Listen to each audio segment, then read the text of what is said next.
My name is Ilan Pappé. I am a senior lecturer in the Department of Political Science in Haifa University. I was born in Haifa. I lived most of my life here, and I have written several books on the history of the conflict, and particularly on the history of the 1948 war. I started to be interested in Middle Eastern history in general as an undergraduate in Hebrew University. And through my BA studies in the mid-1970s, I met quite a lot of Palestinian students, and from them, for the first time, I think I heard that there's another perspective of the history of Palestine altogether. And that really pushed me towards doing some more focused research as part of my academic career.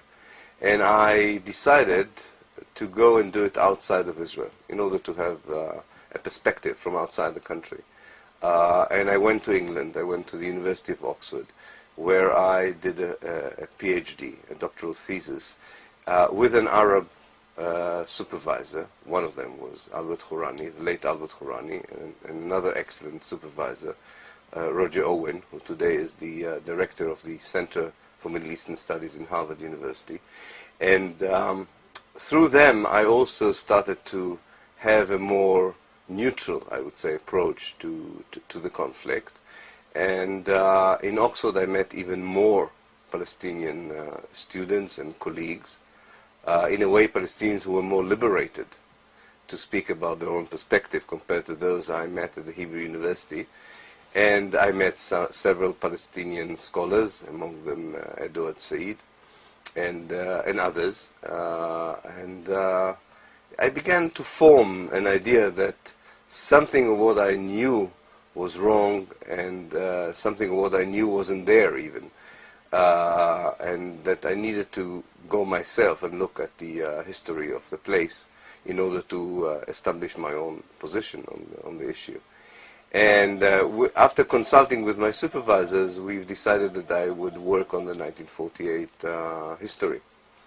And I started by looking at the British policy in 1948, because I thought they disliked both sides to such an extent that would probably mean that they had a more neutral position than the others on the whole situation. In fact, when I started looking at the archives, and I should say that both in Israel and in Britain, there are regulations about declassifying material.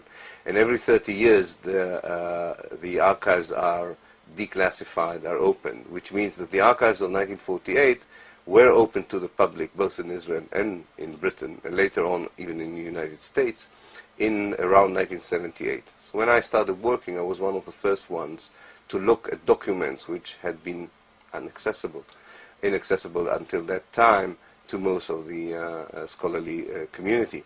And I thought I would be interested in the British policy, but the more I looked at the archives, the more I was drawn into the story of 48 itself rather than to the story of the British policy. I did finish a dissertation on the British policy, which became my first book, but I really was not that interested anymore in the British policy. I suddenly realized that there was a story there of 1948, which is the formative story of both Palestinians and Israelis, which is the basis for the conflict between Israelis and Palestinians, and that as an educated Israeli who had already 1 degree from university, I knew very little about what happened in the most important year in our country's history.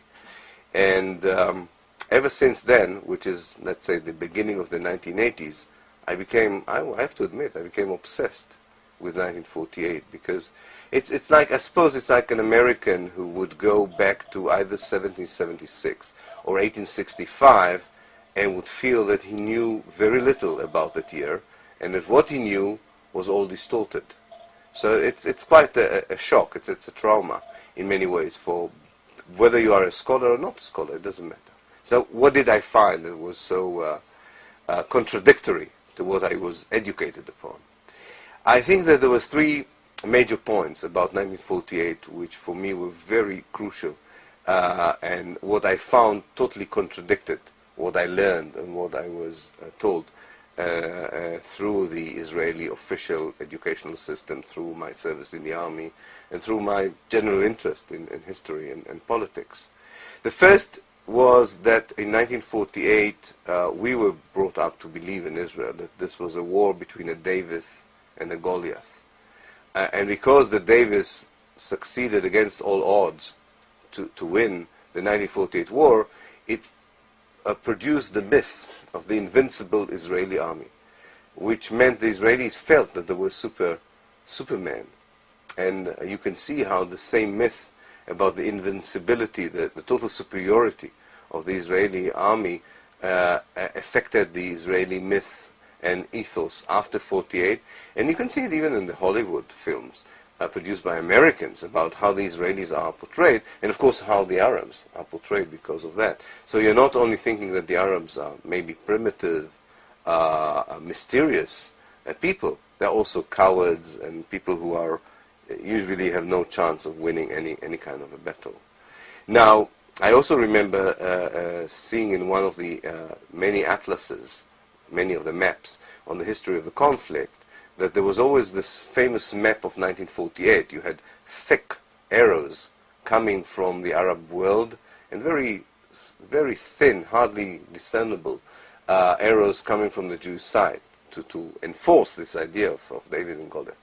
Now, looking at the document, it was very clear that there was, at the beginning of the war, a parity in the number of soldiers on both sides.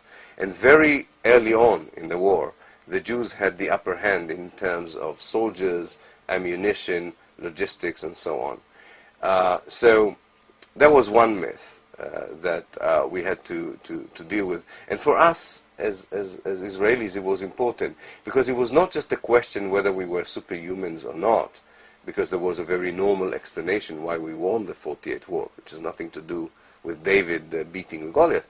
But there was also, it was connected to the myth that Israel was on the eve of a second Holocaust, on the eve of extermination. It was not. And I say we because I learned later on that I was not the only one who worked on the issue. Benny Morris and other historians, later to be known as the new historians, worked more or less at the same time, and we all came to the same conclusions. And we found, or I found, that the leaders of the Jews in Palestine knew exactly the balance of power. So they produce an atmosphere of fear, saying that the Jews are under the threat of extermination in order to raise the mobilization, the commitment of the Jewish community in Palestine. But they knew, in actual terms, that such a danger did not exist. And again, if you think about the American public, it was very important to sell to the American public that Israel is constantly under the danger of being annihilated or exterminated, which blurs or obfuscates any American wish to look at the situation in a more balanced position. So that was the first point. This, to this, I should add, and this still belongs to the first point, that we found out, and I was the first one to find out about it, I think, that the Israeli government, or the Israeli leadership, had, prior to the war, an agreement with the strongest Arab army, the Jordanian army, to divide Palestine between the Jordanians and the Jews at the expense of the Palestinians. And because they had such a good agreement with the strongest Arab army, it meant that it even reduced more the danger from the Arab world to the young Jewish state. And that agreement to divide what used to be mandatory Palestine between the River Jordan and the Mediterranean, between the Hashemites, people who came from the Arabian Peninsula with the help of the British and created their own kingdom next to Palestine, and the Jews who came from abroad at the expense of the indigenous population, also had very far-reaching implications to my old concept of the conflict. So that was point number one. The second point, even is more important to my mind, is the whole issue of the refugee problem. How did so many Palestinians become refugees? The official Israeli narrative, the official Israeli historiography told us at schools and later on in the university and from whoever you wanted to hear, that the population of Palestine was called upon by its own leaders and by leaders from other Arab countries to leave and make way for the invading Arab armies and with a promise to come back after the victory would be secured. This is, for me, the most fascinating and tragic part of the story. I found out that because of the way that the United Nations Partition Plan evolved, and I don't want to go into too many details, but let me just put it in three very short and clear stages, so I think it would be clear to the viewers. The United Nations offered to divide Palestine into two parts, almost I would say equal part, 50% to the Jews, 50% to the Palestinians, at the end of the British mandate, through the year 1947. The Palestinians looked at that partition as unacceptable because they viewed the Zionist presence in Palestine as much as the Algerians viewed the French presence in Algeria. And as the Algerians would not have agreed to divide Algeria into two with the French settlers, so did the Palestinians not agree to divide Palestine with the Zionist settlers. And because of that, the Jewish leadership said to itself, if the Palestinians do not accept the partition plan, we also do not have to abide by the partition plan. And they decided in around March 1948, they meaning the Jewish leadership, that Israel, the new Jewish state, will consist not only on the 50% promised by the United Nations, but almost an additional 30% of the land.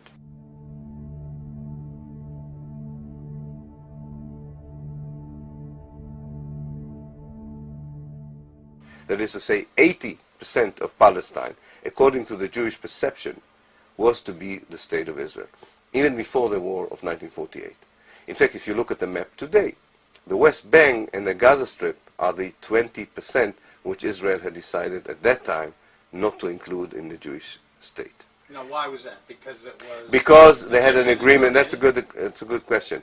Because I mentioned before the agreement they had with the Jordanian leadership, or the King Abdullah. And in return for the Jordanian agreement not to attack the Jewish state, they were promised part of Palestine, which was the West Bank of today. The Gaza Strip is something that the Jewish leadership had not yet decided whether it wants such a large part of Palestine, such a part of Palestine which has had such a large number of Palestinians in it. Nobody knew beforehand that the Egyptians would occupy it. But more or less the perception was that Gaza doesn't have to be part of Israel, it could be part of Egypt. And the West Bank, what became the West Bank, was annexed to the Jordanians as part of the agreement with the Jews prior to the 1948 war. Now in the remaining 80% of Palestine, there were 660,000 Jews and 900,000 Palestinians. Now, even the most moderate Zionists would not regard such a demographic balance as the implementation of the Zionist ideal. The idea of having a Jewish state in Palestine meant having a state with a Jewish majority, if not Jewish exclusivity. And definitely, if you look at the situation, it was clear that if the Jews would not move anyone out of Palestine, or out of the prospective Israel, they would be a minority within the state of Israel.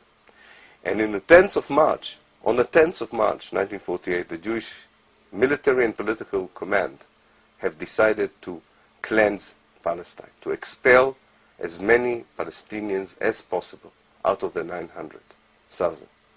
We don't know even today how many exactly were expelled.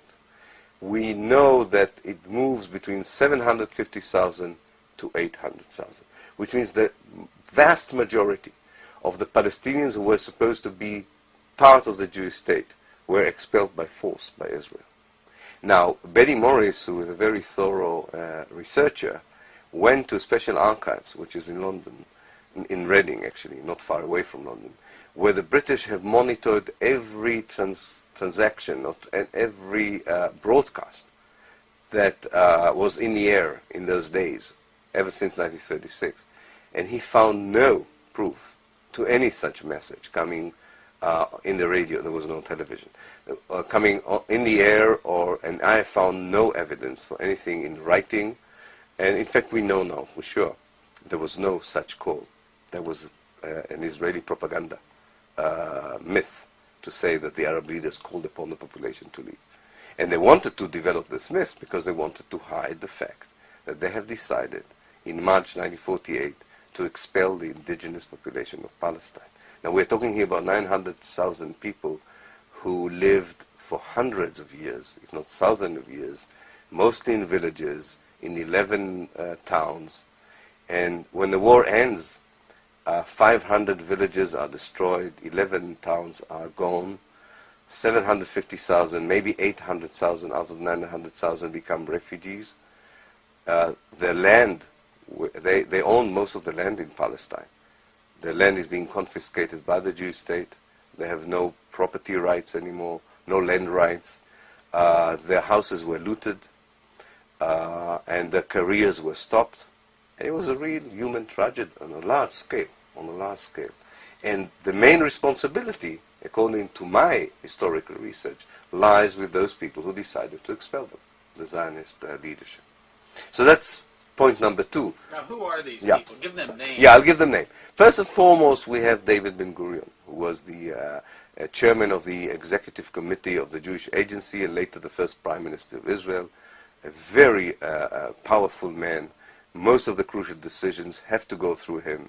If he had been against it, this decision would not have been carried out.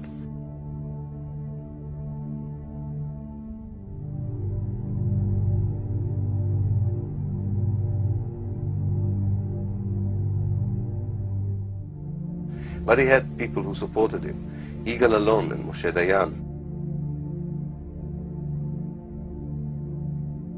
Very young generals. We're talking about the early 20s. Generals in their early 20s. But very eager to ethnically cleanse Palestine. Israel Galili, Eliezer Kaplan, who was a kind of a finance minister. And Mr. Transfer himself, as they called him Mr. Transfer, was someone called Yosef Weitz, who was responsible for the development and settlement section in the Jewish Agency. His duty before the war was to look at the Arab territories and say which is the fertile land and which part of the Jewish Agency will take the land and so on. He had transfer committees, official committees which dealt in each region with how to execute the transfer and what to do after the transfer. If they can cause people to flee, that's the best. If they have to put people on trucks and transfer them, that's all right. If they have to massacre people in order to intimidate them into flight, that's okay as well. I realized that, contrary to the Israeli official historiography, that there was only one massacre in Deir Yassin. I realized that there were dozens of massacres. I once remarked that even a peace-loving movement like the Quakers, had they been in such a similar situation, would have admitted to more than one massacre. It's sort of ridiculous that the Israelis thought that they can sort of be let off with their own official history by saying, yes, of course, one massacre did take place, which is ridiculous. I should say something about this ethnic cleansing operation. I wrote about it for the first time in 1988, 1989, and I'm rewriting now a new book about the ethnic cleansing of Palestine because I realized how little do we still know about it, the planning, the execution, and so on. Because when I started my work as an historian, I thought the whole historical truth lies within the documents, the archives, the written sort of documentation. But then I realized the people who leave behind them documented evidence are the expellers only, those who were the victorious party. They have archives, they have documents. Those who have expelled don't have documents, don't have an archive. What they have is a collective memory. And you have to talk to these people before they die. And I started talking, and I'm now involved in a huge oral history project. Very much like the Israeli government, and I'm glad they did it, were involved in a huge oral history project about what happened to the Jews in the Holocaust. And through that project, I realized how little we know about what actually happened in each village, and how exactly the command from above to cleanse Palestine became a reality on the ground. It wanted an Israel free from as many Palestinians as possible, and having as much territory of Palestine as possible.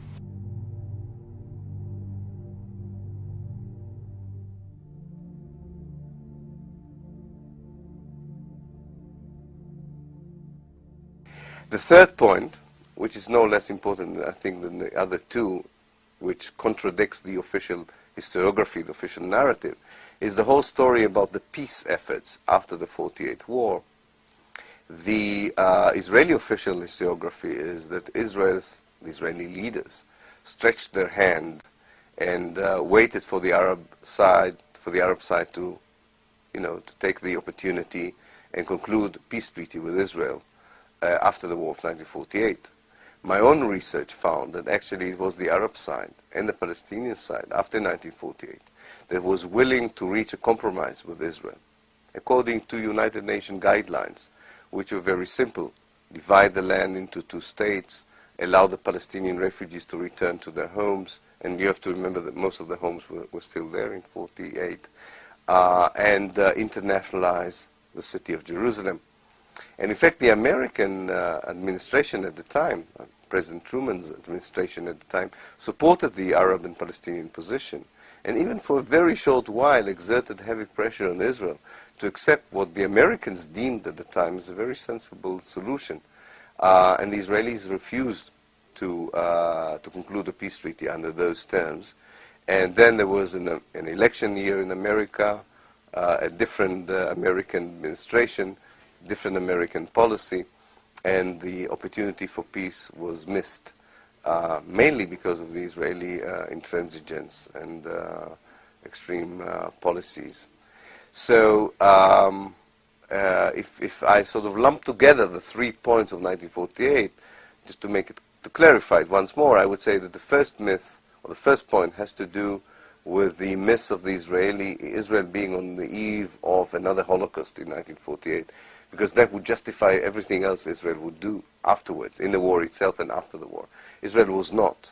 And in fact, there was a chance for finding a different kind of a solution to the conflict in Palestine. But it was very useful for the Israeli government and later on for the Israeli cultural systems to produce this myth of Israel being on the eve of destruction.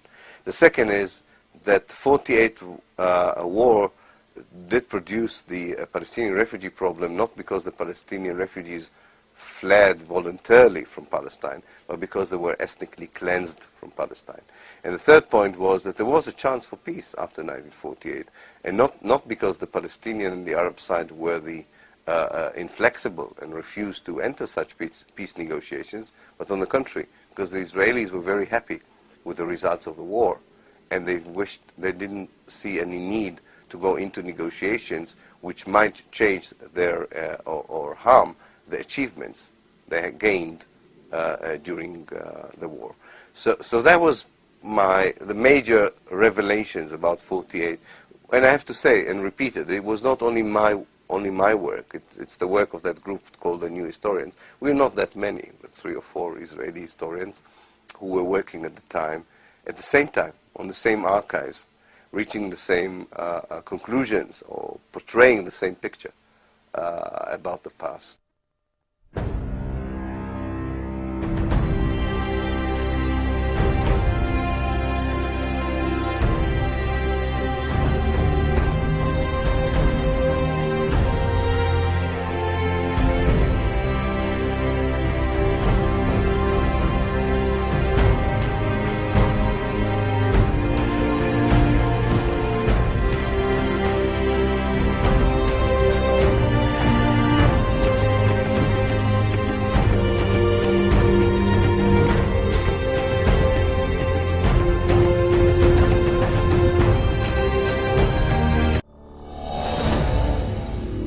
How does the Israeli public or anybody deal with what you're suggesting? Yeah. It was a long process of reaction, which has its ups and downs, and I will try and describe it, because we came to the public arena, if you want, or into the public consciousness in the late 1980s.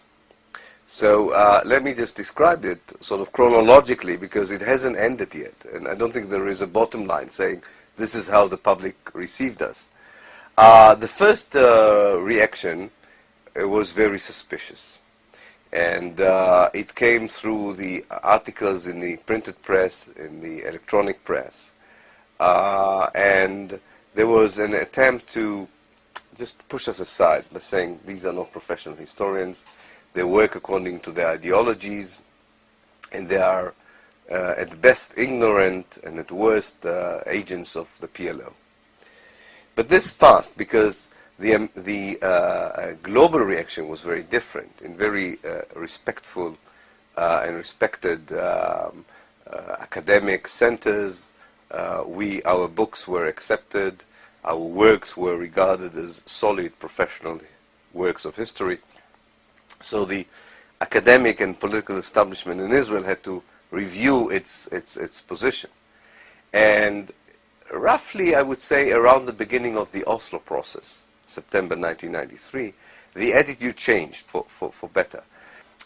In the sense that more people than before in the media, in the academia, in the educational system, not so much in the political system though, started accepting at least part of what we were saying. Maybe not the whole picture, maybe not every interpretation we gave to the facts about 1948, but the skeleton of the story, and the knowledge that we were deceived as Israelis for many years. This was very clear, and a heated debate started in the electronic media, in the printed media. It was quite public, and it's a small country. Now the debate reached its peak or was still at the highest level of public attention as long as the peace process continued, because it was very relevant to the peace process.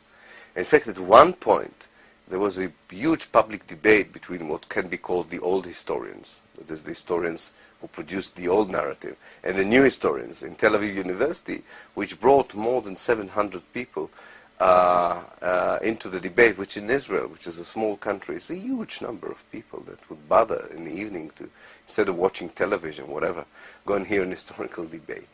And that was a very lively debate, and I think it really, many people, even who didn't agree with us, agreed that we did something very positive to the Israeli academia and to the Israeli research.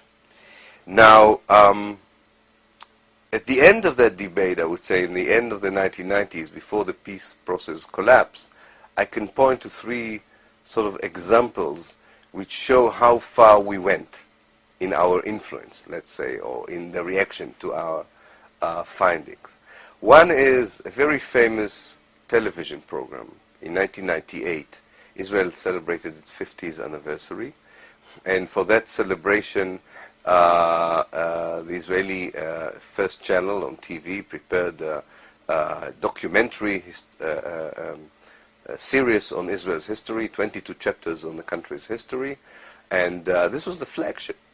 And in that program, the first chapters dealt with 48, and you could see the influence of our work on the official narrative the Israeli documentary adopted here, that Israeli TV documentary adopted it. Not in totality. They didn't accept everything, but they admitted that there were expulsions. They admitted that Israel carries the responsibility for not having peace after 1948. They did deal with the myth that Israel was not alone, as it is portrayed in our school books before 48. And it was quite impressive. So that was one example. The second example were textbooks prepared in those years for the Israeli educational system, which, where I call it, were peppered with our ideas, meaning that substantially they have not changed, or fundamentally they have not changed. But here and there you could see reference in official textbooks for the Israeli school children that were a bit different from the official version. The third one is an interesting story. It has to do with the way that the politicians were using our work. And the Israeli delegation in the Oslo process, in the very beginning of the Oslo process, encountered a lot of problems of trust from the Palestinian side. The Palestinian delegation did not believe the Israelis that they have changed fundamentally their positions on the refugees.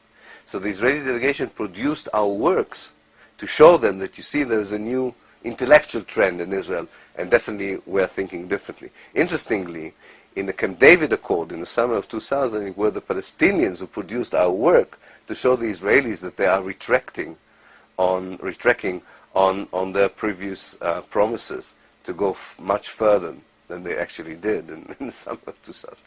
So let's say the year 1999, before the total collapse of the peace process, I could move around this university feeling that I have some influence on the educational system, maybe even on the political system, definitely on the scholarly community, and even the university treated me as persona grata, someone, I always say that in those years when there were delegations coming from abroad, either to contribute money or, to take interest in the university, I was always a welcome speaker in those events as far as the university public relations division is concerned. And I mention it because I want to show how the wheel has turned 180 degrees.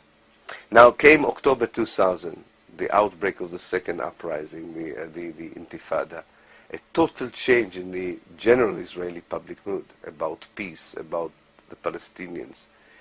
And the books that were prepared under the influence or inspiration of the new historians were taken out of the educational system. Any television program that dares even to hint to a critical point of view is taken off the screen, and my own position becomes very precarious in the university.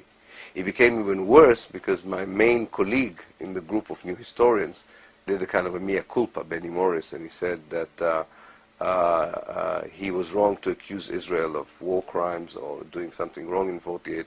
In fact, Israel had the right to transfer the Palestinians and has the right to do it again should it feel threatened. So I was, and I think the net result of that reversal of public opinion was that my own university tried to expel me and did not succeed. And now when all these foreign delegations come from abroad to the university to contribute money or to take interest in the university wants to make sure that I'm not in a campus. 5 years ago they were looking desperately to find me, that I could talk to these people and show the pluralism of the university. Now they want to hide me because I embarrassed them with my positions and ideas. So it shows you that there is a kind of ups and downs. I think the beginning was very suspicious, very hostile. Then there was a period of opening, and in a way it's like the Israeli public was opening the new book that I was offering, I and others were offering them, looked at the book and were terrified with what it meant for them.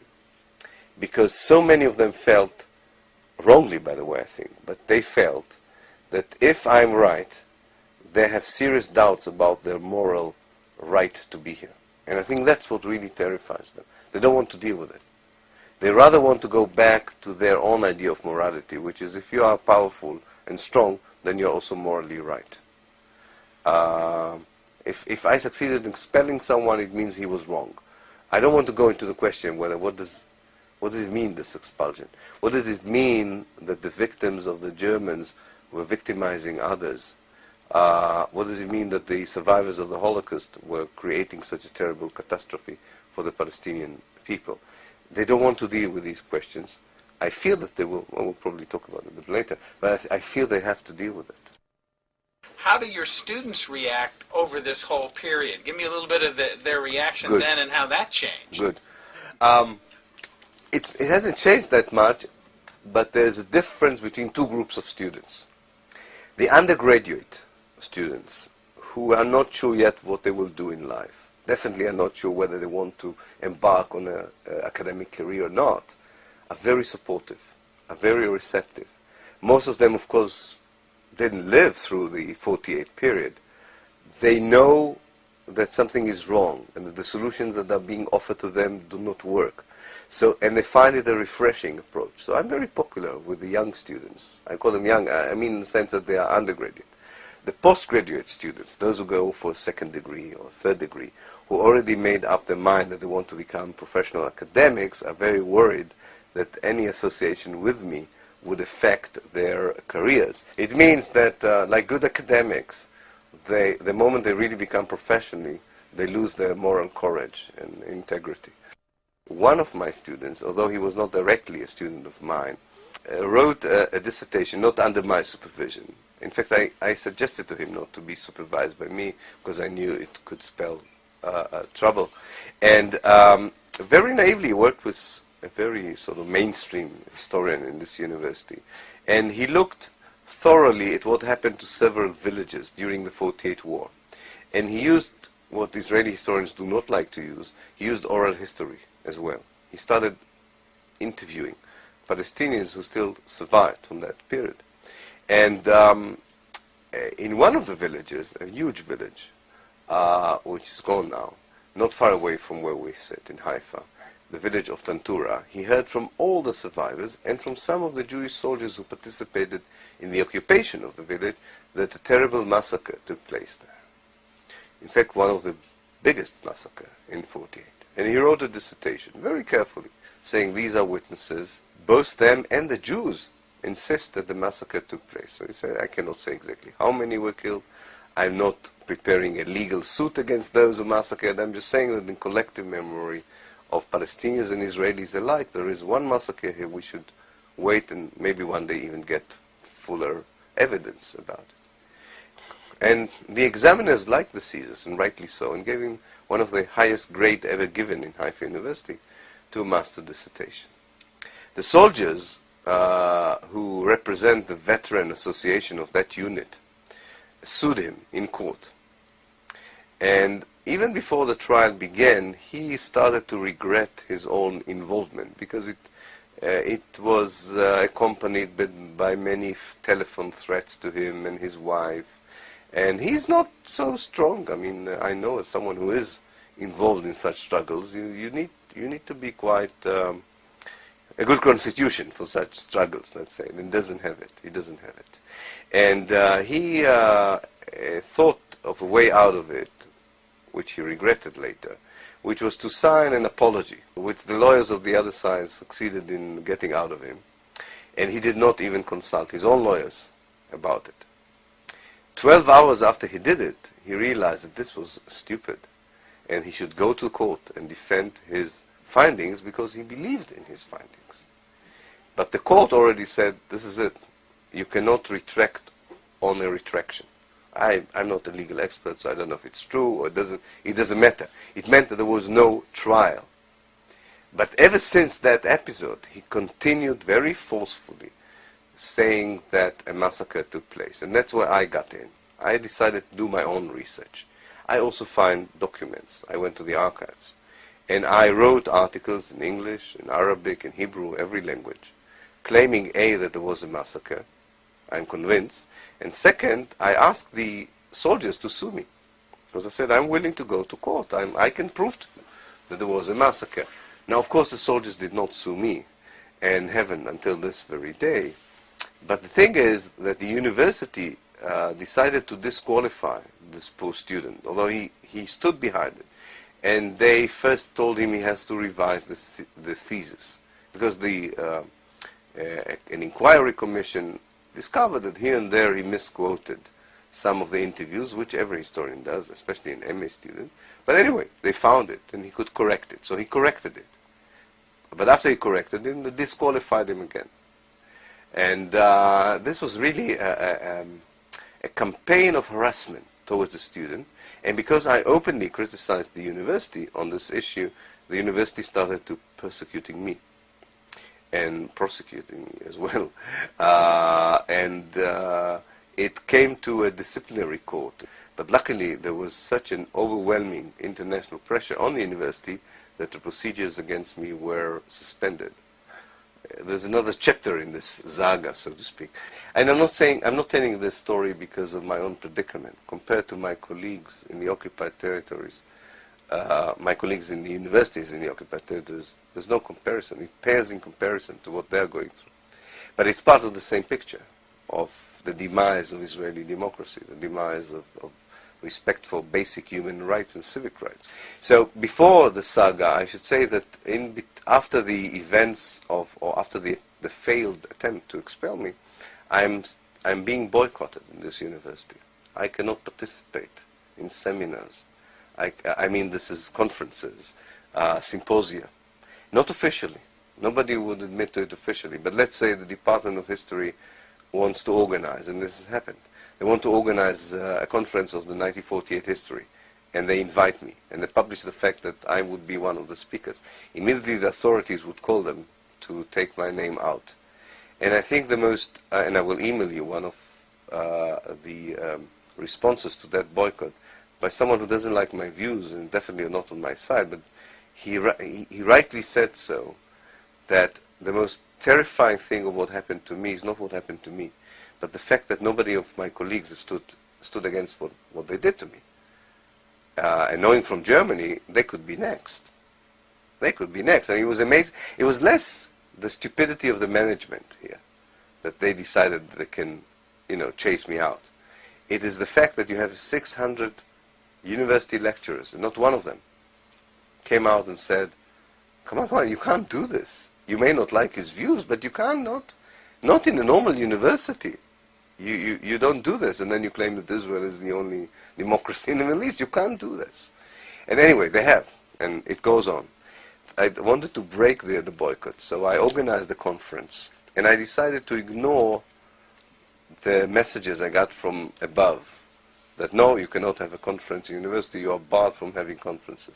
I went to the administration and I booked a room. Now, as you know, universities, there is the different wings, and nobody knows what the other. I'm a lecturer. I ask for a room, I get a room. Okay. So I published the fact that I have a room and I'll have a conference. And the conference was about the historiography of the 1948 war. I get there with the speakers, and quite a large crowd, not too large. And there are 10 security people with pistols and walkie-talkies. And I went there with my wife. And the chief security officer in the university pushes me to a nearby room in front of my wife and my other colleagues. Was shocked. They'd never seen such a thing in Haifa University. He hands me a letter, a personal letter, from the president of the university, prohibiting me to have the conference because it's a severe breach of the of the university codex, which is ridiculous because the codex allows a lecturer to have a conference, and that I would not be allowed, and the room is blocked, and the security guard would make sure that I would not have the conference. And just before they pushed me into a room, the security officer informed the president in the walkie-talkie, we caught him. As if they've caught Osama ibn Laden, we caught him. He cannot have the conference. And then we reached the following agreement, that I would sit in the cafeteria with my guests, and provided I do not stand up, or not elevate myself, this would not be a conference. This would be a social gathering. And this is more or less the situation nowadays. So it gives you and again, I'm not telling this because of my own personal predicament, because it's an indication of the level of freedom of speech and academic freedom in Israel in these times. So, unless proven otherwise, I don't think we are seeing any significant change in the basic Israeli mentality and perception of the reality. And that perception of the reality, if I will try to articulate it, I would say it's the following, is that basically what matters in the world is the American position. And what matters in our relationship with the Palestinians and the Arab world are two things: our own power, our own capabilities, and the American position. Everything else is irrelevant. The United Nations position, the Western position, the world position, even the civil society in America, if they have a different position than the administration. And even in the administration, not everybody matters. Secretary of State doesn't matter. Because of that combination, that we are still very powerful militarily, and because the people who matter are behind us, the American administration, we in fact can do whatever we want in our relationship with the Palestinians. And what do we want in our relationship with the Palestinians? We want by force to impose a solution that caters to our interests and needs. And what we want is to annex parts of the West Bank so that we can include the major settlement blocks in it, so that we won't have to go into an internal civil war. They don't mind if you call the other half of the West Bank a Palestinian state. I think they would like to push the Palestinians from the part that they annexed to the part that will become a Palestinian state. Anyway, they don't think the Palestinian state would survive. Definitely they don't want to talk about any reasonable solution to the refugee problem or the Jerusalem problem. And they think that with time, power and force would impose the solution in such a way that it would become part of the Middle Eastern reality. Now, they also think that they have all the right to deal very forcefully with the Palestinians inside Israel. If they would show even the slightest ideas of autonomy, or they will show a collective will to act so as to change the present situation. As for the, what shall we call them, the silent majority, those people who, I'm not sure they're not showing interest. I think it's true that on one level, many of them find life more harder than previous years because of the economic crisis.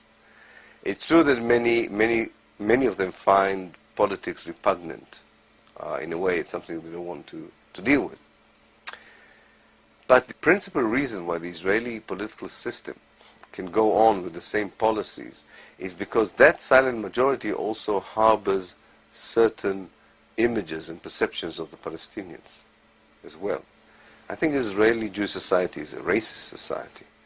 It dehumanizes the other Arab, and definitely the Palestinians. This is something that they suckle from a very early stage in their life. It's part of the socialization, part of the educational system in Israel. From cradle to grave, you get a certain message about who the Palestinians are, how should they be treated, and that's, in a nutshell, it's a very dehumanized way of looking at the Palestinians. And if you dehumanize someone, you can look at a TV and watch people are being killed, babies being killed of the other side, and not at all get excited or ask yourself. I'll give you one example. There's a unit in the Israeli army which belongs to the spokesperson of the army. And their job is to go and film for the army's propaganda. And I have a soldier who serves there, he's one of my students. And he told me that when they really are doing a good job, they get a certain perk. They get some sort of special prize. What is the prize? Is to get from the army, in slow motion, the film in which the Israeli Air Force dropped a bomb of 1,000 kilos on the residential area in Gaza, which killed a lot of children and women in order to kill one terrorist. And this is the prize of the soldiers. And they will love watching it, because you can see exactly, because it was taken from the aircraft. So you can zoom on the destruction, on the killing. This is the kind of mentality and reality which allows people to be bystanders, not only to things that already had been done to the Palestinians, but I am very fearful that these people would be bystanders even when worse things would be inflicted upon the Palestinians. I made a few years ago a film which actually followed the lecture tour I gave in Britain. And its title was The State of Denial, Israel as a State of Denial. And it followed certain phases in the way the Israeli establishment denies what had happened in 1948, denies what happens in the occupied territories, and even denies what happened lately in the occupied territories. And the film was very pessimistic, and I felt that. It was very dark in a way. But I finished it in a more optimistic tone. I said to the viewers there that, I showed you in the film how much is invested in Israel in denying, in making sure people do not know. Which means that they think that if people would know, they would react very differently. They were probably, out of their Jewish history, out of their personal morality, would say, not in our name. We don't want to hear about it. It's very convenient not to know. But if you start to know, you start to be troubled and you react. So I think that I'm optimistic. In time, people would know. It's a matter, first of all, that people do not know. And when people would know, there is a chance for a different reaction. So my guess is that people are not indifferent. People are very happy with not knowing. It serves very well the government. You know, they're trying now to put out of the television screen CNN and BBC World Service because they know how easy you can get here in Israel. Because they know how easy with zapping you can get it by mistake to CNN. And God knows, I mean, we know CNN, we know BBC World Service. It's not the pro Palestinian television broadcast. But just even that terrifies them, that people would see it a little bit more neutral. It's tragic, it's discouraging, but on the other hand, it's very encouraging. Because it means that they know that the reality is so obvious now. What can justify 3-5 tanks going through a village and just destroying it, for whatever reason, and killing of children and women? Nothing. And they know it. So they'd rather not deal with the explanation, they'd rather not show the pictures. We have to understand, Israeli viewers see very little of what goes on in the occupied territories compared to viewers outside. And now that the Israelis have started killing journalists and intimidating the others, probably the world at large will see less what is going on inside. So coming back to your major question there about people being indifferent, I'm not sure they're being indifferent. I sort of give fine-tuning to that definition. They live in denial and are oblivious to what's happening because someone makes sure that they will remain in that situation. I think that exposing the reality for what it is something which eventually even start a movement of opposition inside Israel. I think it's very, very important because the Israelis, and also the Israelis are decent people. If they start judging their own actions and the actions that have been done in their names according to universal human values, they will not be able to look at the mirror. I have an article which is called Breaking the Mirror. And I wrote in that article saying that the Israelis still have mirrors installed in their homes where they don't see their own reflection. They see a poster, and I want to break that. How do you get the Israeli public to get this? I think that there are two ways of doing it. The best, but the less feasible, unfortunately, in these circumstances, is that people who are in the center of disseminating information, journalists, academics in Israel, who know, would start telling the truth and will be less afraid about the personal consequences of doing it. And the more there will be of them, the less dangerous it would be for them anyway. Therefore, I think people in those areas should understand that there is a price tag attached to such a thing, and I think this will work. There has to be a very strong outset pressure.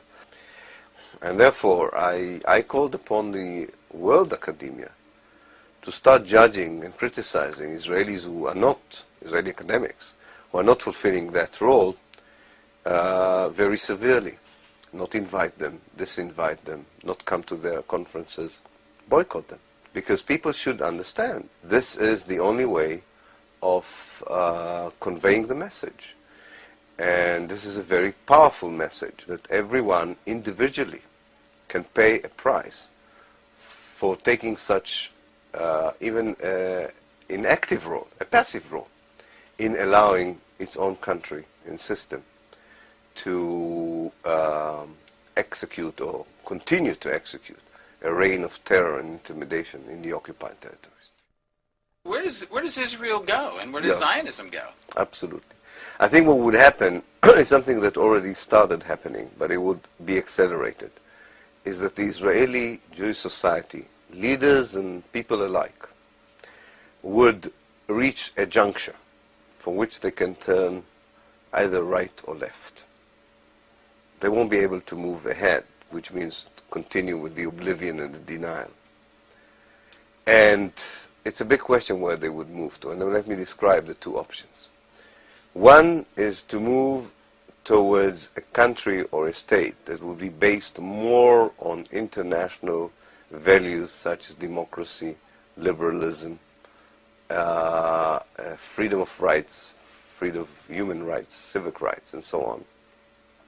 In other words, a society which would lower the fences between itself and the neighbors, recognize that they are part of the Middle East, recognize what it means really to have democracy, be more blind towards race, color, nationality, and religion, which they are not today.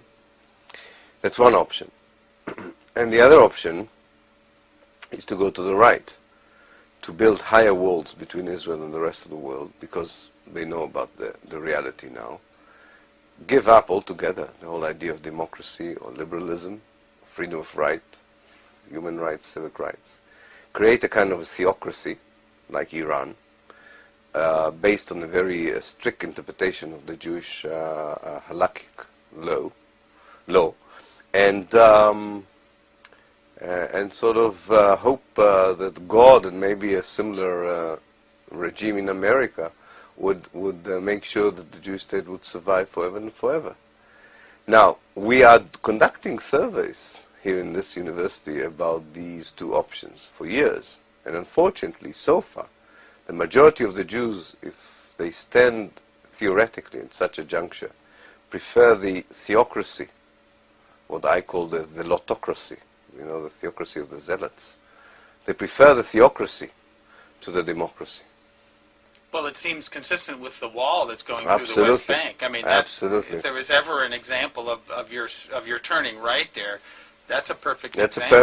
a perfect example. However, I'm an historian, so which means I have a more long-term perspective on life.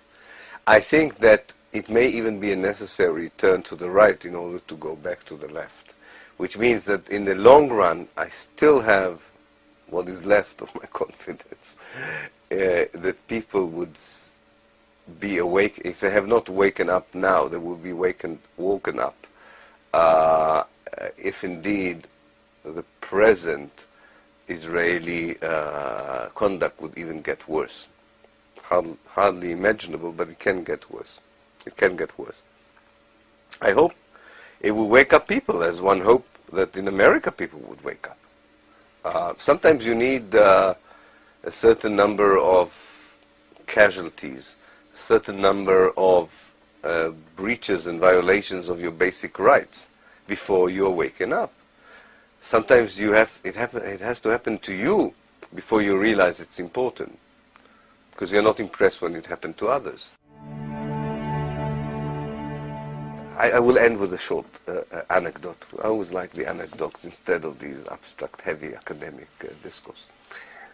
I moved to a new neighborhood with my family, and the local newspaper of the little town I moved into wrote a very negative profile on me, like the big new boy in town. The enemy has come to reside with us. And my wife had a great idea. She said, instead of writing a letter to the paper, said it's all wrong, this profile is assassination of your character, why don't we decide that once a week our house at 9 o'clock in the evening is open for people, and people are invited to come and talk to you. She bought me a high stool on which I sit. And I said, okay, we'll do it, but nobody will come. I said, let's see. 50 people showed in the first meeting in my living room, which does not contain 50 people, but they arrived to talk to me. And we are since, it's a year and a half now, and we are conducting once a week talks about one issue alone. What happened in 1948? What do we know about 48, and how does this affect our life in Israel, and how would it affect our future? And it started in a very hostile way, and it ended up, it hasn't ended, but we have reached a position where people believe me, people absorb part of it, and I can see that there is hope in convincing people that the fact that what had happened in 1948 is so crucial to understand what should happen here, not in the sense that the Israelis should become refugees themselves now, that what the Palestinians want is acknowledgement of what happened to them. And with that acknowledgement, all the other issues would be very insignificant compared to everything else. So I'm hopeful because I talk to people at the eyes level. You know, I don't write these articles and wait for emails, responses. I talk to people. That's the good news, and I get very good responses. The bad news is that you can talk to as so many people in 1 year as you can talk to, and that's a limited number. So if I have another 500 years, I'm very hopeful. But I do hope that something there is changing. But I admit it's very, very difficult to be optimistic in those years. But one has to, otherwise there's no point in staying here. If you had something to say to the American people, what would you want to say? What do you want to Yeah. impart here? I think that there is a large number of American citizens who do not know how closely they are associated to what goes on here. And because they are so closely linked, and I will say in a moment how, I think they carry responsibility, both as Americans but also as human beings, of what goes on. Because the mechanism of evil and destruction that Israel is using in order to implement its vision of a Jewish state comes at the expense of the indigenous population of Palestine. It costs a lot of money. You need a lot of weapons in order to implement that kind of reality by which the Palestinians would lose any right or any title to the land of Palestine, to their homeland. It would not have been possible to expel the Palestinians, to occupy what was left in Palestine, to build settlements, to resist peace with the Palestinians, had not the Americans supported Israel with money, weapons, and diplomacy. And it is the American politicians who are being elected that give the diplomatic supports. It's the American taxpayer who gives Israel the financial leverage to carry out its settlement policies in the West Bank and the occupied territories, to carry on a very cruel, probably the cruelest occupation we have nowadays in Palestine. So it's up to the American people to rethink whether in their name and with their money such things should be done. In the case of Palestine, it's a very evil chapter, I think, in the American involvement in global affairs, and Americans should think about it.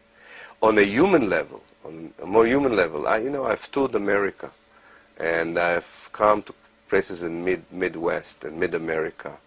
I talked to farmers, and I felt that the moment you face farmers or people who have small businesses, people who know how difficult it is to go through life and made something out of life. The moment you explain to them that this basic elementary right is denied to Palestinians and had been denied to Palestinians ever since 1948, and most of them were farmers, I think you find how people sympathize, how people immediately sympathize with the Palestinian farmer that had been expelled in 1948, with the Palestinian shopkeeper who had been expelled in 1948, with the Palestinian student who has been denied from his university. And it's very clear that American citizens would understand who is the victim and who is the victimizers. And traditionally, they should go with the victim and not with the victimizer.